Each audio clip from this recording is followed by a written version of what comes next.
Muito bem, hoje nós vamos de aula com base num conteúdo que eu publiquei, foi ontem ou foi anteontem, a respeito da viúva da Mega Sena, que foi declarada indigna e foi excluída da sucessão do ex-marido falecido. Eu resolvi preparar aqui uma aula breve a respeito de duas situações que a lei prevê para exclusão da sucessão, que são a indignidade e a deserdação. Elas estão previstas no Código Civil, nós vamos explorar aqui o que a legislação fala a respeito desse assunto. Mas antes de entrar no assunto do vídeo, eu vou pedir para que você deixe aqui o seu like, faça a sua inscrição no canal e ative o sininho das notificações para que você possa receber um aviso sempre que eu fizer um vídeo novo. Também pedir para que você compartilhe o conteúdo e comente o conteúdo nas suas redes sociais e nos seus grupos de WhatsApp, tá bom? Bom, participar da sucessão, nas hipóteses em que a lei prevê, é um direito da pessoa. Ponto final. Então, as situações em que a pessoa vai ser privada desse direito são situações extremas, são situações excepcionais, são coisas assim que realmente são muito delicadas de se tratar. A primeira hipótese que nós vamos mencionar nesse vídeo aqui é a hipótese da indignidade.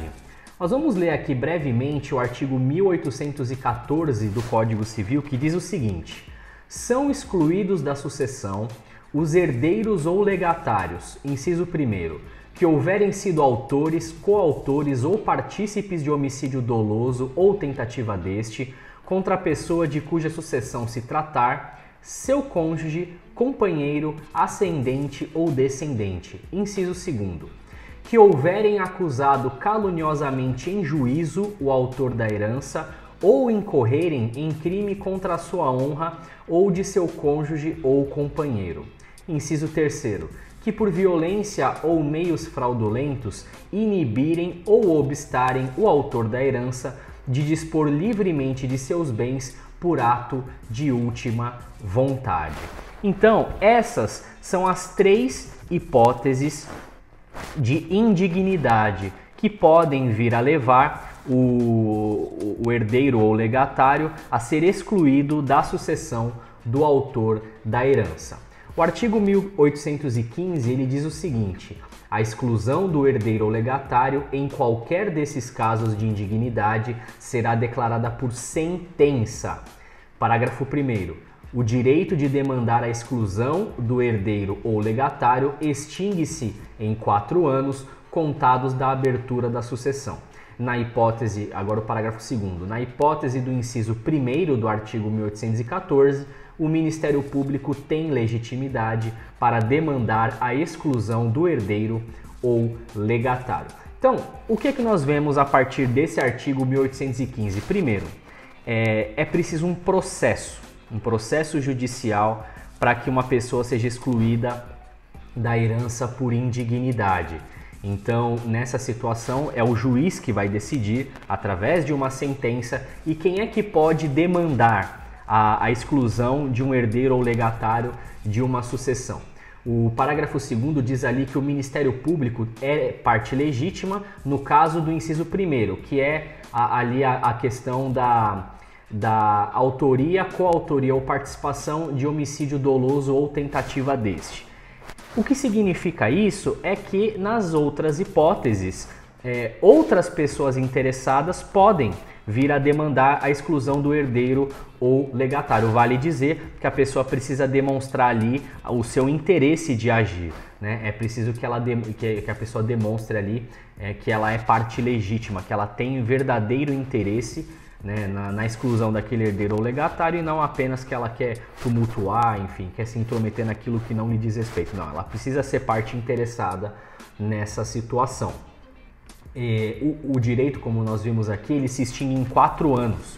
A pessoa interessada em demandar ali que seja excluído um herdeiro ou legatário de uma sucessão tem 4 anos a partir da abertura da sucessão para poder correr atrás disso. Artigo 1816. São pessoais os efeitos da exclusão. Os descendentes do herdeiro excluído sucedem como se ele morto fosse antes da abertura da sucessão.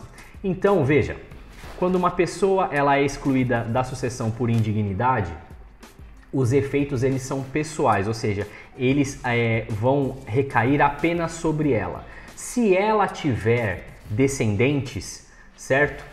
Eles vão herdar aquilo que ela herdaria, certo? Como se ela fosse pré-morta em relação ao autor da herança. Então, vamos supor, eu sou declarado indigno, excluído da sucessão por indignidade, mas eu tenho 2 filhos. Esses 2 filhos vão herdar aquilo que eu herdaria, né? Eles vão herdar no meu lugar metade ali para cada um. Se eu tiver um filho só, ele vai herdar aquilo que eu herdaria. Se eu tiver 3 filhos, né, vão herdar cada um 1/3 daquilo que eu herdaria, e por aí vai, não é muito difícil de entender.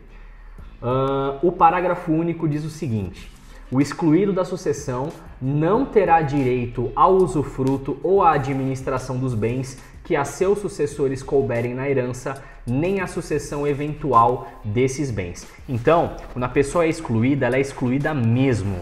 Ela não vai poder ser usufrutuária em relação àqueles bens que os seus descendentes estão herdando em seu lugar, que é aquilo que ela herdaria se ela não tivesse sido excluída da herança. Ela não vai poder administrar esses bens e vamos supor que os seus descendentes faleçam antes dela, que foi excluída da sucessão, e eles não tenham deixado descendentes. Nesse caso, ela seria a herdeira deles, correto? Correto. Mas em relação a esses bens que eles adquiriram por conta dessa sucessão, ela não vai ter participação.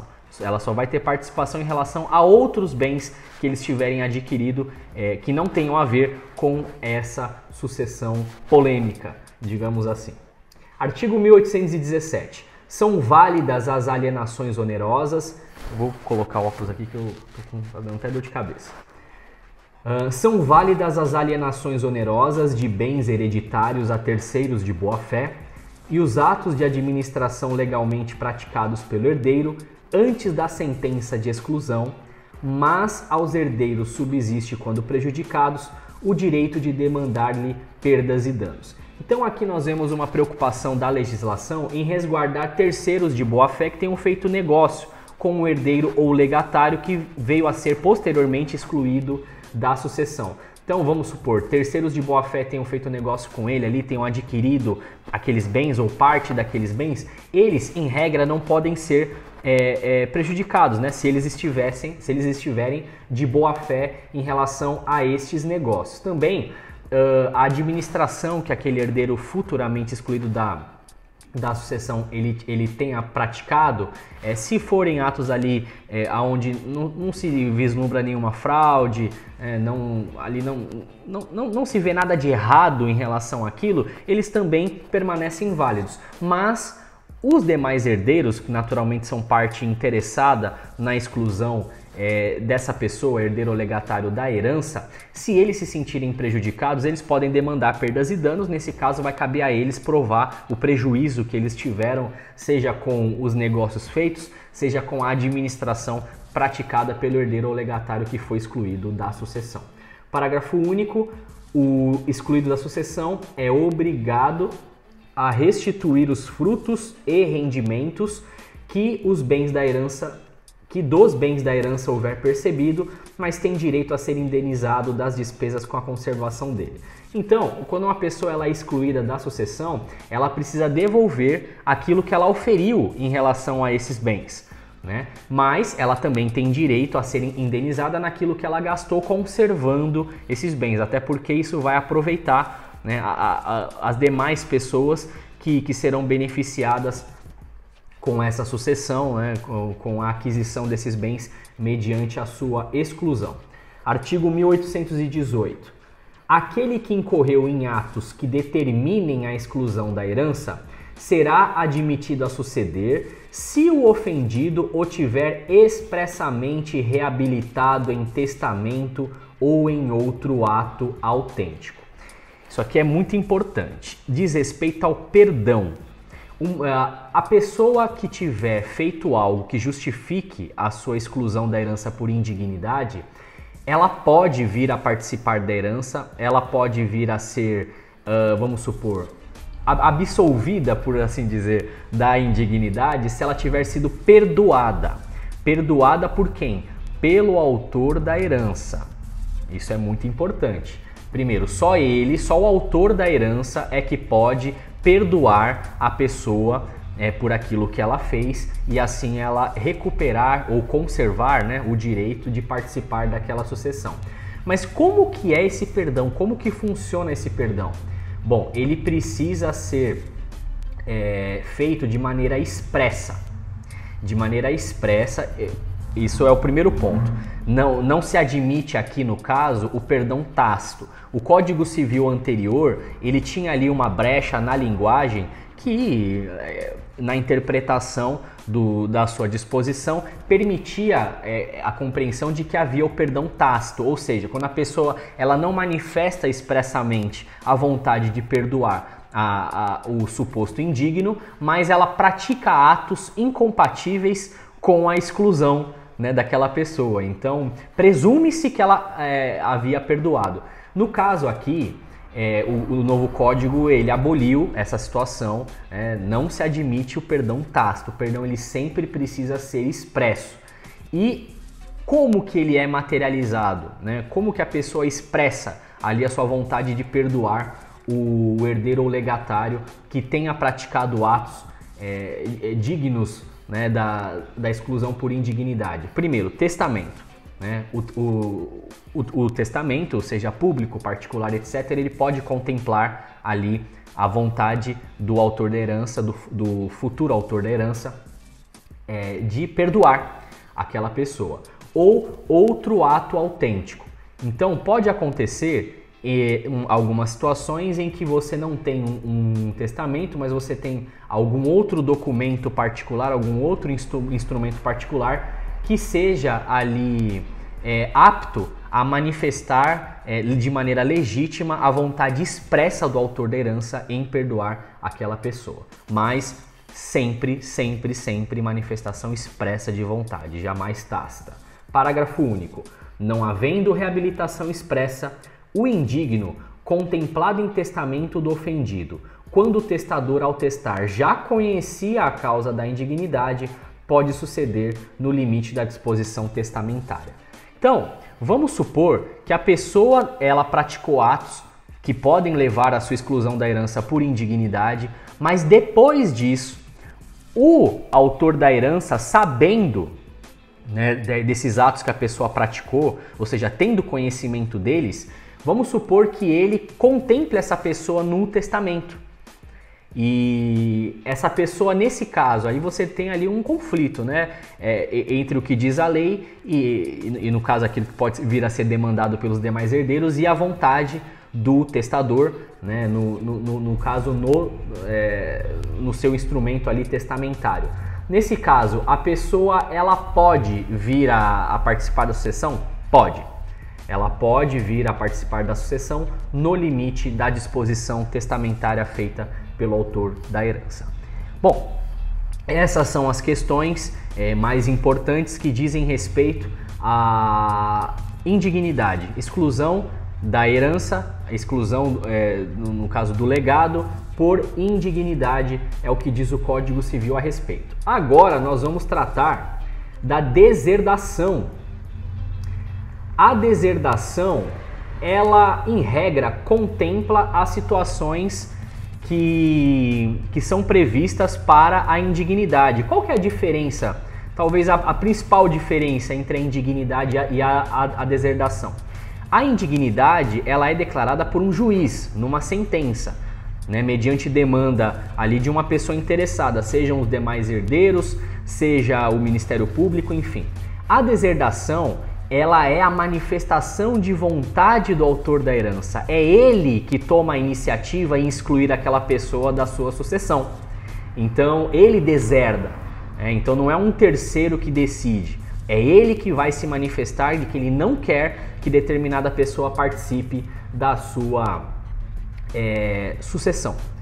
Então, vamos ler aqui o artigo 1961 do Código Civil, que diz o seguinte: os herdeiros necessários podem ser privados de sua legítima ou deserdados em todos os casos em que podem ser excluídos da sucessão. Então, o primeiro ponto: as mesmas causas que autorizam a exclusão da sucessão por indignidade autorizam o autor da herança a remover da sua sucessão a pessoa.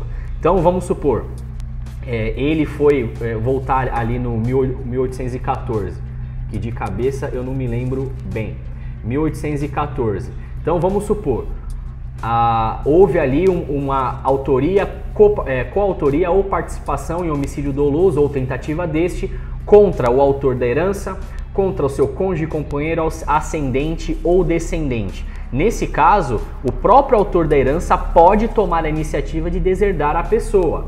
Ele foi acusado caluniosamente em juízo, ou houve ali um crime contra a sua honra ou contra a honra do seu cônjuge ou do seu companheiro. Ele também pode tomar a iniciativa de deserdar a pessoa. Aquela pessoa, por violência ou meios fraudulentos, ela tentou inibir ou obstar o autor da herança de dispor livremente dos seus bens através de um testamento. Então, nesse caso, ele também pode tomar a iniciativa de excluir essa pessoa da sua sucessão. Não é preciso esperar a iniciativa de um terceiro, não é preciso esperar a decisão de um juiz, ele próprio pode tomar essa iniciativa, pode tomar essa liberdade de deserdar a pessoa. Artigo 1962. Além das causas mencionadas no artigo 1814, autorizam a deserdação dos descendentes por seus ascendentes, inciso 1º, ofensa física, inciso 2º, injúria grave, inciso 3º, relações ilícitas com a madrasta ou com o padrasto, inciso 4º, desamparo do ascendente em alienação mental ou grave enfermidade. Então, para além daquelas hipóteses que nós vimos da indignidade, que são perfeitamente contempladas aqui na deserdação também, você, além dessas, tem também essas 4 hipóteses: agressão física, injúria grave, ou seja, um xingamento pesado, incesto, relações incestuosas com a madrasta ou com o padrasto, e o abandono, né, o abandono ali do ascendente em relação ali a uma situação de alienação mental, em relação a doença grave, aquela pessoa não ajudou a cuidar, então ela pode vir a ser deserdada pelo autor da herança. Artigo 1963. Além das causas enumeradas no artigo 1814, autorizam a deserdação dos ascendentes pelos descendentes. Aqui vamos inverter a situação.